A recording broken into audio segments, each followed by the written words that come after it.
Hello, my name is Dr. Don Buford. I'm an orthopedic surgeon based in Dallas, Texas. My clinic name is Texas Orthobiologics, and you can find us at the website listed below, texasorthobiologics.com. This presentation is titled Orthobiologics Billing. It's a 2024 update. It is not meant to be a comprehensive review of all the ways to bill, but should give the listener a pretty solid introductory approach to how to bill for orthobiologics appropriately in 2024. This lecture was first given at the AOAO meeting in Las Vegas in 2024. These are my disclosures. These are all available on the American Academy for Orthopedic Surgery website. Here's the handout. You can find it by typing the address below into any internet web browser, or you can scan the QR code.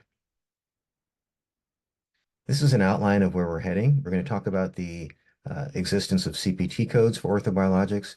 We'll talk about how to appropriately bill in surgery, how to appropriately bill Medicare, a potential option for Tricare billing, and then finally, self-pay options in the office. Let's talk about the history of CPT codes. The AMA established a CPT code for PRP injections in 2010. This was a Category 3 tracking code, and it is still in existence. It's 0232T. This code does include ultrasound guidance. Now, typically, Category 3 tracking codes were archived after 5 years, and they were either elevated to an official code or archived and no longer used. However, here we are in 2024, 14 years after the initial establishment of this code, and it's still in use. In addition, this code has been extended until 2027, so we will have to see in 3 years what happens to this PRP tracking code.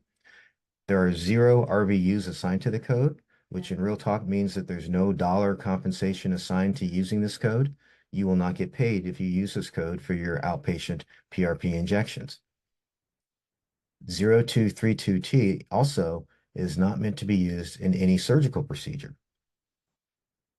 What about for bone marrow aspirate and concentrate? Well, multiple codes have been suggested over the years for BMA and BMAC. Some of those are listed here. When you talk to professional coders and listen to the best practices, what you'll discover is that the best CPT code for aspirate with no centrifuging is 20999, which is simply an unlisted procedure code. The best CPT code for bone marrow aspirate concentrate is 20999 also, or potentially you could use the PRP tracking code depending on the end product. When using adipose, there are 2 additional tracking codes that can be used. 0565T is a Category 3 tracking code, just like the PRP tracking code, and the verbiage associated with it suggests how it's appropriately used. This is an autologous cellular implant derived from adipose for the treatment of arthritis in both knees. It includes harvesting and cellular implant creation. The companion 0566T tracking code, also in existence since 2020, is the exact same verbiage. However, this would be used if you're only injecting one knee. Any other body part where you're injecting adipose, there is no tracking code. It is just an unlisted procedure code if you opt to use that in an attempt for reimbursement. Surgery billing. This is really important for surgeons, or anyone that does a surgical procedure, I should say. For nearly every surgery, if one is doing platelet-rich plasma, all official sources state that there is no additional coding that is appropriate. In real talk, what this means is that PRP is covered under the surgical payment for essentially every CPT code. There is no additional compensation. The exception? Well, certain chronic non-healing wounds and ulcers do have an established G code. 2 of them are listed here, and these may be compensable codes for that clinical indication. Of course, this is outside the scope of practice for most of us using PRP in an orthopedic setting. What about bone marrow aspirate and concentrate? Well, once again, just like with PRP, for nearly every surgery, if one is doing BMA or BMAC, all official sources state that there is no additional coding that is appropriate. In real talk, you're not going to get paid. There's no additional payment for BMC when it's done in a surgical procedure. Now, you could try to bill with an unlisted procedure code for bone marrow aspirate or bone marrow aspirate concentrate, but don't expect payment. To use a bone marrow grafting code would be inappropriate because that really is not what that code was established for when we're doing bone marrow aspirate concentrate. How do we bill for microfat in surgery? Well, stop me if you've heard this, but for nearly every surgery, if one is doing microfat in a typical orthopedic procedure, all official sources state that there is no additional coding that is appropriate, no additional payment for adipose in a surgical procedure.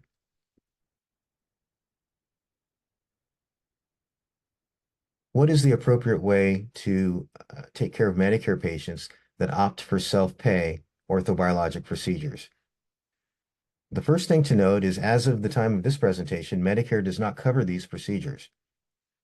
You do not have to be a Medicare provider to do these procedures on a Medicare patient. All Medicare patients having non-covered procedures should fill out the Advanced Beneficiary Notice of Non-Coverage, an example of which is given to the right here. This is available on any internet search using that term. This ABN, as we call it for short, is something that needs to be filled out by the patient. It needs to be signed and dated by the patient, and they have to check one of three options on this form.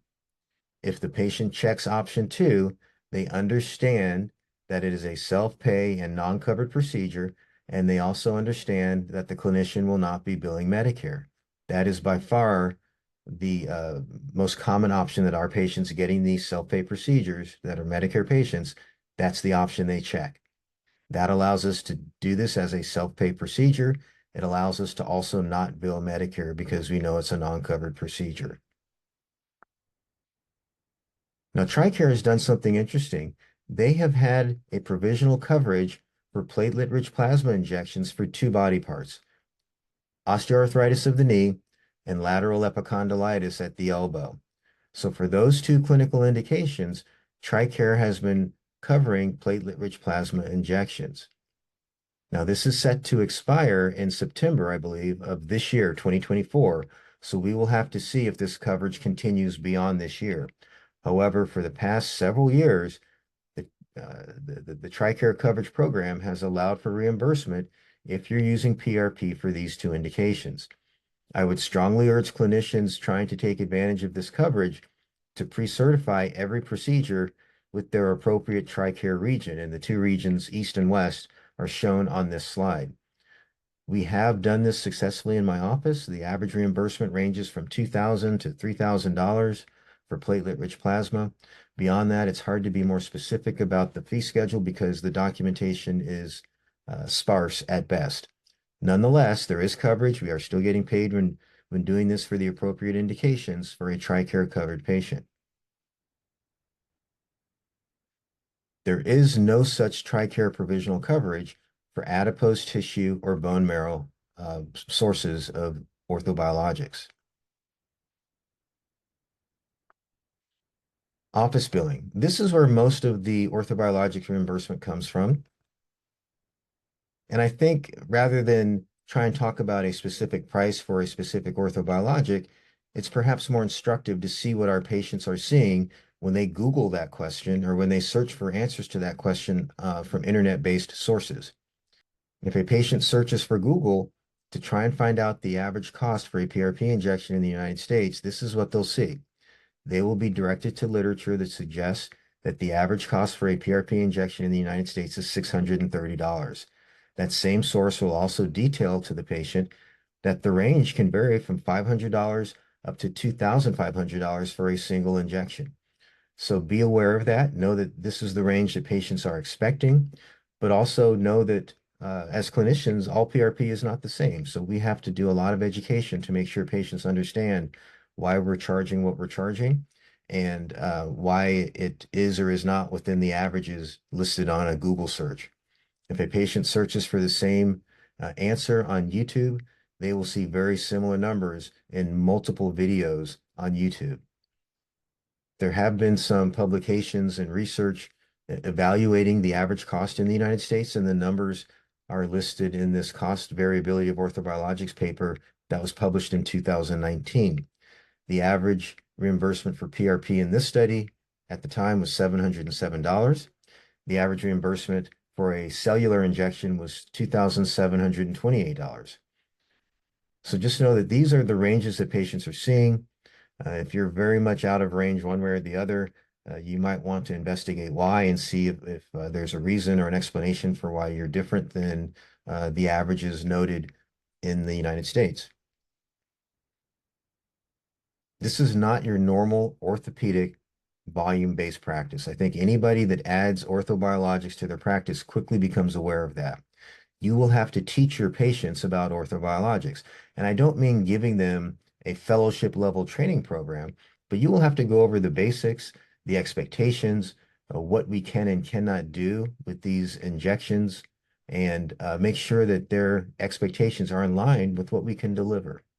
On the right, you can see a video of me in a patient consultation going through all of the different clinical factors relevant to that patient's history and physical exam and to their clinical recommendations. You will have the opportunity to set value and to brand your experience and skill set based on what you choose to specialize in and based on what you can really document that you provide to the patient.